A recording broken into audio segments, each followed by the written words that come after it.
அன்புள்ள தேவ ஜனமே, இயேசுவின் நாமத்துல உங்களை வாழ்த்துகிறேன். இயேசு கிறிஸ்துவின் நாமத்துல இந்த 8வது லெந்து தியான பிரயாணத்துக்கு உங்களை நான் வரவேற்கின்றேன். கர்த்தர் நம்மை ஆசீர்வதிப்பாராக. இன்றைக்கு நான் தெரிந்து கொண்ட பாகம் யோவான் 5வது அதிகாரம் முதல் 29வது வசனம் வரை 2 காரியங்கள் மேல் நாம் தியானம் இருக்க வேண்டும். நாம் ஜெபிப்போம். என் ஆண்டவராகிய கர்த்தாவே, நல்ல மேய்ப்பனாய் எங்களுடைய ஆத்துமாவை உம்முடைய நாமத்தை நிமித்தம் எங்களுக்கு ஆறுதல் படுத்துகிறவரா இருக்கிறனால, அதே உம்முடைய நாமத்தை நிமித்தம் இந்த தியானங்கள் எங்களுடைய ஆத்துமாவை தேற்றுகிறது மட்டுமல்ல, எங்களுடைய ஆத்துமாவை ஸ்திரப்படுத்துகிறது மட்டுமல்ல, பரிசுத்தமாய் வர எங்களுடைய நாங்கள் இயேசு கிறிஸ்துவை இன்னும் பின்பற்றுகிறவர்களாய் இருக்க ஒரு மாற்றத்தை உண்டு பண்ண உம்முடைய வசனம், உம்முடைய தியானம் எங்களுக்கு உதவி செய்ய இயேசுவின் நாமத்தில் நாங்கள் ஜெபிக்கிறோம் தகப்பனே, ஆமென். 2 பாகங்கள் தேவ ஜனமே. முதல் 15 வசனங்கள் ஹீலிங் இன் த பூல், அந்த ஒரு குறிப்பிட்ட இடத்தில் சுகம் அளிக்கும் காரியம். இயேசு கிறிஸ்து அந்த 38 ஆண்டுகளாக நோய்வாய்ப்பட்டிருக்கிறவனோடு கூட கேட்கும் கேள்வி, சுகம் அடைய உனக்கு ஆசையா? Do you want to get better? நீ சுகம் அடைய ஆசையா? சுகம் அடைய வேண்டுமா? சுகம் அடைய ஏதாச்சும் ஒரு தீர்மானம் இருக்கா? இந்த கேள்வி முதல் நான் வாசிக்கிற நேரத்துல எனக்கு கொஞ்சம் கேள்விகள், சந்தேகம் வந்தது. ஏன் இப்படிப்பட்ட ஒரு அர்த்தம் இல்லாத கேள்வியை ஆண்டவர் கேட்கிறார்? இந்த கேள்வியை பார்த்தோம்னா ஒரு நியாயம் தீர்க்கிற ஒரு பக்குவம் அந்த வசனத்துல இருக்கு. அது மட்டுமல்ல, ஒரு கேலி பண்ணுகிற மாதிரி உள்ள ஒரு பக்குவமும் இந்த கேள்வி அதுல இருக்கு. ஆனால் இயேசு கிறிஸ்து கேட்கிறார். அது இயேசு கிறிஸ்து கேட்கறதுனால ஏதோ ஒரு அர்த்தம் உண்டு. இந்த மனுஷன் இயேசுவுக்கு பதில் கொடுக்கல. என்ன சொல்றான்னா, நான் சுகம் வேண்டும் என்பது நிமித்தம் என்னுடைய சரீரம் ரீதியில எதையும் செய்ய நான் தயாராய் செய்து கொண்டிருக்கின்றேன். ஆனால் சீக்கிரமாய் செய்ய முடியல. என்னுடைய வாழ்க்கையில மனுஷனாக நான் செய்கின்ற காரியம் தோல்வி.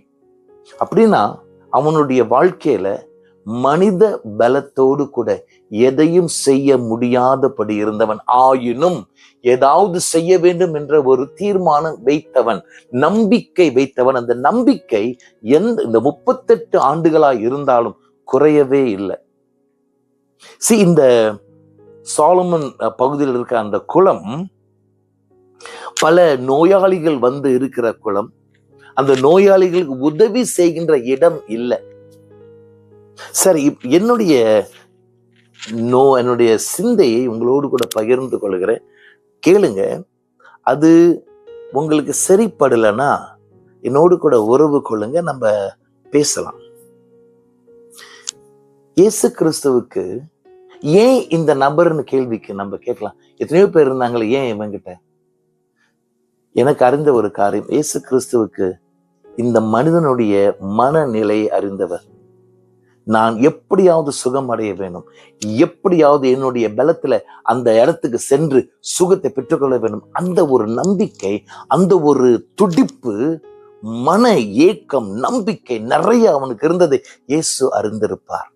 இயேசுவுக்கு அறிந்த இன்னொரு காரியம், எவ்வளவாக மன தைரியம், மன உறுதி இருந்தாலும் மனுஷனுடைய பலனால் அவன் எதையும் செய்ய முடியாது என்பதையும் ஆண்டவர் அறிந்திருப்பார். ஆண்டவர் நீதியாய் காரியங்களை செய்ய ஆரம்பித்தார். எழுந்து நட, எழுந்து உன்னுடைய பெட்டியை படுக்கையை எடு, நட. Get up, pick up a mat, walk. எழுந்திரு, படுக்கையை எடு, நட. 3 கிரியைகள் நிறைந்த வார்த்தைகள். 38 ஆண்டுகளாக இதே காரியம் தான் அவன் செய்ய பிரயாசம் எடுத்திருக்கிறான், செய்ய முடியாதபடி இருந்திருக்கிறான். இந்த இயேசு சொன்ன அந்த 3 வார்த்தை, இந்த அறிக்கைகளை அறிந்து கொள்ளுகிறதுக்கே ரொம்ப நேரம் எடுத்திருக்கணும். ஆனாலும் ஆச்சரியமான ஒரு காரியம், சட்டீர்னு கீழ்ப்படுகின்றான், சட்டீர்னு கீழ்ப்படுகின்றான். இதுல என்ன வித்தியாசம் தெரியுமா? இப்ப ஒரு போட்டி இல்லை. முதல்ல போட்டி, நான் போறது வந்து ஒருத்தவங்க போயிடுறாங்க, நான் சீக்கிரமாக போக முடியல. ஆனா இப்பொழுது போட்டி இல்லாத ஒரு சூழ்நிலை, இயேசுவின் வார்த்தை மட்டுமே. இன்னொரு காரியம் அறிஞ்சுக்கணும், விசித்திரமான ஒரு காரியம். இவ்வளவு நேரம் தன்னோடு கூட பேசிக் கொண்டிருக்கிறவர் யார் என்று அறியாதபடி இருந்தவன், ஆயினும் ஏதோ ஒரு காரியம் அவருடைய வசனத்துல, அவருடைய வார்த்தையில, அந்த சத்தத்துல இருந்தது. கீழ்ப்படிஞ்சான். என்ன நடக்குது தெரியுங்களா? வீட்டுக்கு போல, சரின்னு வீட்டுக்கு போயிருக்கணும். இல்ல வீடு இல்லையா? இல்ல வீட்டுக்கு போறதுக்கு அவசரம் இல்லை. இயேசு அவனை பந்திக்கிறார். எங்க? டெம்பிள்லே இருக்கிறான், அந்த ஆலயத்திலே இருந்து கொண்டிருக்கிறான். இயேசு கிறிஸ்து அவனை சந்திச்ச உடனே கேட்கிறார், இதோ மறுபடியும் சுகமாகி விட்டாய். NIV என்ற பைபிள் வெர்ஷன்ல மறுபடியும் சுகமாகி விட்டாய் அப்படின்னு போட்டிருக்கு. எனக்கு ஆச்சரியமா இருந்தது. மறுபடியும் சுகமாகி விட்டாயா அப்படின்னா, சுகமாய் இருந்தவன் நோய்வாய்ப்பட்டு சுகமாய் இருந்தவன் நோய்வாய்ப்பட்டுட்டான் அப்படின்னா, இயேசு சொல்றாருல, பாவத்தை ஏதோ ஒரு காரணத்தை மறுபடியும் அவன் சிக்காயிட்டான். இப்ப அடுத்த காரியம் இயேசு சொல்றாரு, ஸ்டாப் சின்னிங், பாவம் செய்யாதே. அப்படின்னா அவன் நல்லா இருந்தவன் திரும்ப நோய்வாய்ப்பட்டது பாவத்து நிமித்தம். அப்படின்னா இப்பொழுது பாவத்துல இருந்து கொண்டே இருக்கிறான். சுகம் வேணும், மனுஷருடைய பலனை உபயோகிக்கின்றான், முடியல. ஒரு விடுதலை வேணும், மனுஷனுடைய பலன் பத்தாதபடி இருக்கின்றது. இயேசு சொல்றாரு, பாவம் செய்யாதே. Praise God. அப்படி செஞ்சினா இன்னும் பயங்கரமான விபத்துக்குள், பயங்கரமான முடிவுக்குள் வந்து விடுவாய். ஐயா தேவ ஜனமே, பாவத்தை குறித்து உன்னுடைய வாழ்க்கையில சில சவால்கள் இருக்கா? கட்டுல போனோகிராஃபி, கெட்ட விதமான, இல்ல போன்ல இல்ல டெலிவிஷன்ல கெட்ட பார்வைகள், கெட்ட வீடியோ பார்த்து கொண்டிருக்கிறீங்களா? ஆபாசமான காரியங்களை பார்த்து அதில் கட்டப்பட்டவனா இருக்கின்றாயா? இல்ல பாவத்தையே கொஞ்சம் லேசா ஆக்கி, இல்ல இது பழக்கம் தானே அப்படின்ட்டு பாவத்தை குறித்து ஒரு பாரம் இல்லாதபடி வாழ்ந்து வருகிறாயா? ஆண்டவர் சொல்லுகிற ஒரு காரியம், ஸ்டாப். நீ நிறுத்துவேன் என்று தீர்மானித்தா பரிசுத்தாவின் பலன் உனக்கு வந்து கர்த்தர் கிருபை செய்வார். ஒரு டிசிப்ளின், ஒரு ஒழுங்கு, இதை செய்ய மாட்டேன், என் ஆண்டவருக்கு பிரியமா இருப்பேன் என்று தீர்மானித்து பார், பரலோகத்தின் மகிமை கர்த்தர் நமக்கு கொடுப்பார். இரண்டாவது பாகத்துக்கு சென்று விடுவோம். இரண்டாவது பாகம் கொஞ்சம் கடினமா இருக்கும். வாசித்து பார்க்கும் பொழுது பல ஆழமான தெய்வீக உண்மைகளை ஆண்டவர் இயேசு கிறிஸ்து பேசுகிறார். என்ன சொல்றாரு? ஒண்ணு, ஓய்வு நாளை குறித்து தவறாய் நினைத்திருக்கீங்க, அதை உண்மையாக என்ன செய்யணும் என்றால், உண்மை என்ன தெரியுமா? ஓய்வு நாளில் உண்மை என்ன? என் அப்பா பிதா வேலை செஞ்சுக்கிட்டு இருக்காரு, கிரியை செய்து கொண்டே, இன்றைய வரைக்கும் கிரியை செய்து கொண்டே இருக்கிறாரு. அதை நான் பார்க்கின்றேன், நான் கிரியை செய்கிறேன். சோ ஓய்வு நாள்ல வேலை செய்யக்கூடாது என்றல்ல, நன்மை செய்ய முடியும். Praise God. இரண்டாவது, நானாகவே ஒன்றும் செய்ய முடியாது.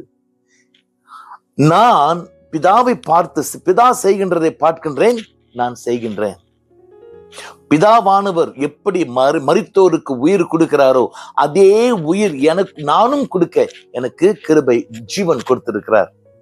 நியாய தீர்ப்பை பிதாவானவர் எனக்கு தான் குமாரனாக எனக்கு கொடுத்திருக்கிறார். நீ என்னுடைய வார்த்தையும் என்னை அனுப்பினருடைய வார்த்தையும் விசுவாசித்தால் நித்திய ஜீவனை பெறுவாய். இன்னும் கொஞ்ச நாள்ல மரித்தோர் தேவனுடைய குமாரனாகி இயேசு கிறிஸ்துவின் வார்த்தையை, சட்டத்தை கேட்டு ஜீவன் அடைவார்கள். Praise God. இந்த ஒவ்வொரு வார்த்தைகளும் இயேசு கிறிஸ்துவுக்கும் பிதாவுக்கும் அனாதியாயிருந்த ஆழமான உண்மையான உறவை காட்டுகிறதாய் ஏன் ஆண்டவர் தைரியமாக இதை வெளிப்படுத்துகிறாரு. இதுல ஒரு தவிர்க்க முடியாத ஒரு உண்மை என்ன தெரியுங்களா? பிதாவும் குமாரனும் ஒன்று. பரிசுத்த ஆவியானவரோடு சேர்ந்து மும்மூர்த்திகளாய், ட்ரினிட்டி என்று ஒரே தேவனை நாம் வணங்குகின்றோம். ஒருத்தர் கேட்கிறாரு, one categorical, unequivocal statement that Jesus says, I am God, worship me. வேதத்துல ஏதோ ஒரு இடத்துல ஒரு தவிர்க்க முடியாத கேள்விகள் கேட்க முடியாத தெளிவாக இடத்தில் நான் தான் ஆண்டவர், என்னை ஆராதி என்று இயேசு சொல்லியிருக்கிறாரா அப்படின்னு ஒருத்தர் அடிக்கடி கேட்டுக்கொண்டே இருக்கின்றார். ஐயா அம்மா தெரிந்து கொள்ள வேண்டும், இவன் எதிர்பார்க்கிற மாதிரி ஆண்டவர் பேச தேவையில்லை. இந்த வாசித்த பகுதியில் இயேசு கிறிஸ்துவனுடைய ஆச்சரியமான அறிக்கைகள், இயேசுவும் பிதாவும் எவ்வளவு ஆழமாக ஒன்றாக இருக்கிறார் என்பது தெளிவாக வெளிப்படுத்துகின்றது. கர்த்தருக்கு ஸ்தோத்திரம். அறிந்து கொள்ள வேண்டிய ஒரு காரியம், உண்மை சத்தியம் என்னை ஆராதின்னு சொல்லவே சொல்லாது. சத்தியம் சத்தமாக பேசாது. சத்தியம் எனக்கு ஆராதனை கொடு என்ன சொல்லவே சொல்லாது. அறிஞ்சுக்கோ, சத்தியம் என்ன செய்யும் தெரியுமா? சத்தியம் ஒரு மன உருக்கத்தை, மன பக்குவத்தை கொடுக்கும். கன்விக்ஷன். அந்த கன்விக்ஷன், அந்த மன பக்குவம் மனம் திரும்புதலை கொண்டு வரும். உண்மையான மனம் திரும்புதல் இருந்தால் அந்த மனம் திரும்புதல் எங்க முடியும் தெரியுமா? கைகளை உயர்த்தி முழங்காலிட்டு ஆராதனை. சத்தியம் என்னை ஆராதின்னு சொல்லாது. சத்தியம் மனசுக்குள் ஒரு உண்மையை காட்டும். அந்த உண்மை வந்தால் மனம் திரும்புதல் வரும். மனம் திரும்புதல் என்ன செய்யும் தெரியுமா? ஒன்றே ஒன்று, ஆண்டவரை ஆராதிக்க வைக்கும். நான் ஆண்டவர், என்னை ஆராதின்னு தேவன் சொல்ல தேவையே இல்லை. சத்தியத்தை அறிவாய், சத்தியம் உன்னை விடுவிக்கும். கர்த்தர் நம்மை ஆசீர்வதிப்பாராக. ஜெபிப்போம். என் ஆண்டவராகிய கர்த்தாவே, பாவத்தில் கட்டுகள் நாங்கள் இருந்தால் நிறுத்த தீர்மானிப்போம். ஆவியானவர் பலப்படுத்துவார். எந்த நேரத்திலையும் நம்பிக்கை விடாதபடி இருக்க எங்களுக்கு உதவி செய்யும். இயேசுவின் நாமத்தில் ஜெபிக்கிறோம் தகப்பனே. ஆமென்.